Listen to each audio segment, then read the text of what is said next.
Are we getting a Silmarillion movie? This is the last picture with Rahim Khan, and if it is to be believed, then Peter Jackson and Warner Brothers are in talks with the Tolkien estate to bring to life the Silmarillion, Unfinished Tales, and all other as yet unadapted works of course, J.R.R. Tolkien. Uh, this is both good news and bad news, and I'll sort of unpack it along the way. But first of all, of course, the reports. This comes from, well, last week, around the 15th, 16th. And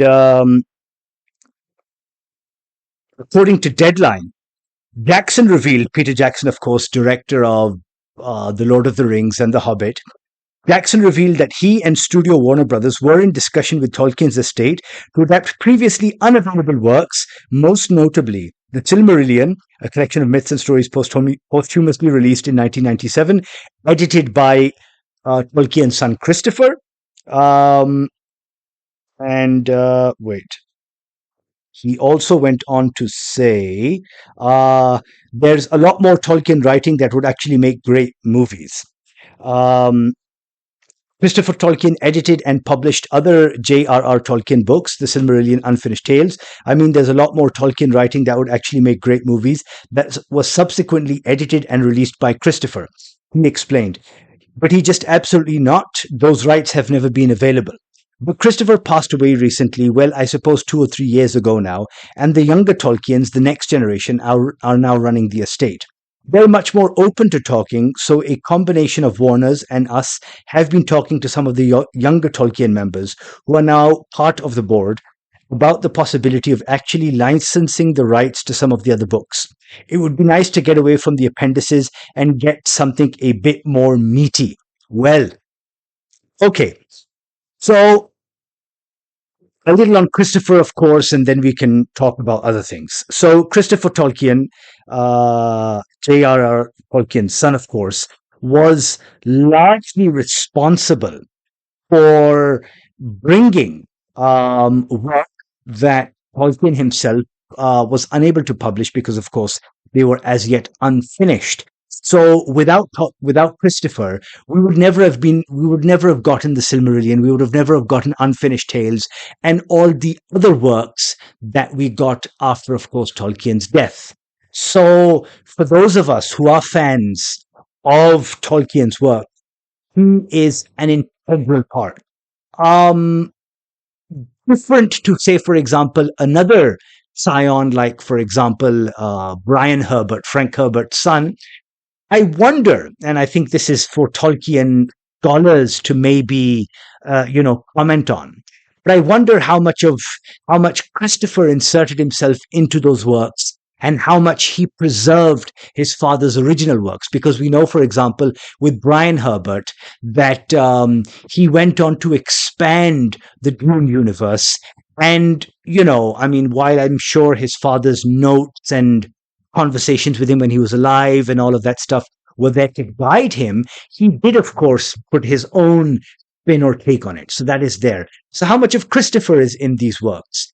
And whether or not that was why he acted, well, he was so, I would say, so fierce in gatekeeping, in guarding his father's work, I'm not sure. But while The Lord of the Rings and The Hobbit were allowed to be, sort of the rights were given up, they were sold for a considerable sum.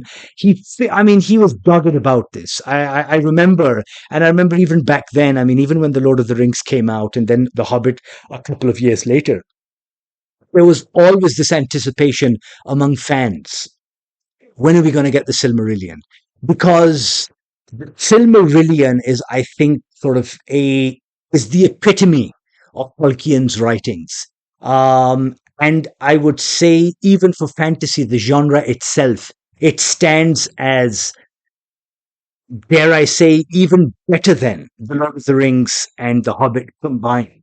Because while those two concern themselves, those books, they concern themselves with specific, sort of incidents, if you will, or periods. The Silmarillion, as you all know, covers pretty much everything. I mean, the entirety of the first age, from the creation, from literal creation of Arda and the various species that inhabit it, all the way to the end of that period with the loss of Valyria and the defeat of Morgoth. All of these events. So it's I mean, to quote his words, and even what I've been saying for a long time now, I mean, the Silmarillion is literally the meat of the matter, right? That is the meat on the bone, as opposed to, and again, sort of, I can understand where he's coming from, because Jackson refers to, I mean, just adapting the appendices. Now, of course, we've gotten that with the abysmal, what is it? I always confuse this. Is it the One Ring? Or the Rings of Power, I'm forgetting it, whatever. We are getting, that horrible adaptation that Amazon did of, again, a period in the history of Middle Earth that could have been fantastic on screen. It's great that they went to TV to do it, because then you can flesh it out a lot more. But they did such a piss poor job that, again, God rest his soul. If I were Christopher, and this is where I'm saying that sort of this is like a double-edged sword. On the one hand, you're getting what's it called? A fulfillment, like it's a culmination for those who've read the books like myself and watched the movies and have been fans of Tolkien's works to actually see the Silmarillion come to life, whether it's a television series or a film. That would just be something that we've been again. And we got a hint of it in the Rings of Power, in like the first, when Galadriel's speaking, and it's in the first, I would say, couple of minutes of the show, and we see the War of Wrath and all of that, and Calagon the Black. We see all of those things, so we got a hint of it. But to see that adapted to the big screen with technology, the technology that we have nowadays, would just be amazing. Where I'm saying now, okay, we'll get to the bad news in this, the double-edged part in a bit. Okay, so now that sort of Christopher has shuffled off this mortal coil, we now have the grandkids and I believe the great grandchildren more involved in the Tolkien estate. And yeah, I can see why Warner Brothers and Jackson himself would want to sit down, talk to them, see if they could secure the right to, of course, the Silmarillion and Unfinished Tales. Is that going to happen? Well, I mean, sort of, it always comes down to, I can understand the artistic integrity here that Christopher, demonstrated, because I can see where somebody like that would be wary of it, because I'm not saying that the Silmarillion is unfilmable or unadaptable, if those two are even words, but I can see where he's coming from. One would even say, but then, I mean, sort of a counter to that is, could The Lord of the Rings have ever been made? I mean, sort of by that very argument. Well, I mean, Peter Jackson made it, and it stands to this day, 25 years on, as one of the greatest trilogies ever made, the greatest fantasies ever made, and just stellar filmmaking. Um, so I get it. Sorry, it's hot. I get it. And if this, okay, then I'm building up to the downside of all of this. Just a second. So I get why he was adamant not to let it happen.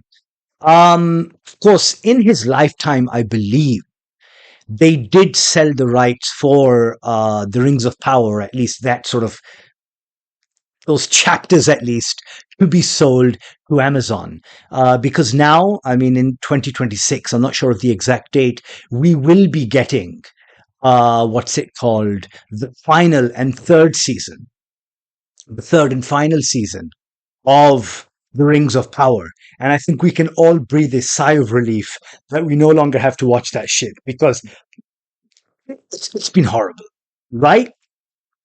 But then, I mean, sort of in those efforts bring Tolkien's works to life, let's rate the other works as well. Now, I have spoken about this before here on the channel when we learned that Stephen Colbert, of all the people in the world, even though we know he's a Tolkien nerd, is bringing, I mean, he's adapting.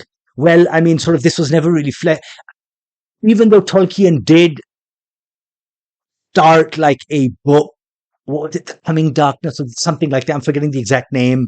That was sort of picked up, I think, almost 100 years after the events of the Lord of the Rings. We do, thanks to the appendices, learn what were the fates of, all of the ring bear, all of the fellowship. And while it's not clear, apparently, what's it called?